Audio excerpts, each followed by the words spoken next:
दारी जी ने चाय मांगी है? ते होर की मैं चाह पीनी पड़ा भूल गए? ओए मेरे अल्लाह, ये क्या होने जा रहा था मुझसे। आपका बहुत बहुत शुक्रिया, मैं भी कितना कम अकल हूँ। वेरी गुड, ये बात हुई ना। शुक्र है तुमने माना कि तुम कम अकल हो, साथ ये भी मानो कि तुम बेवकूफ भी हो। ये लो, ये चाय तुम ले लो, मैं अपने लिए बाद में बना लूंगा।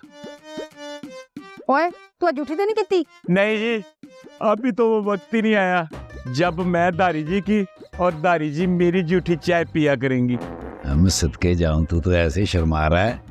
मुझे नहीं लगता तुम्हारी बारात जाएगी, मुझे तो लग रहा है तुम्हारी बारात आएगी।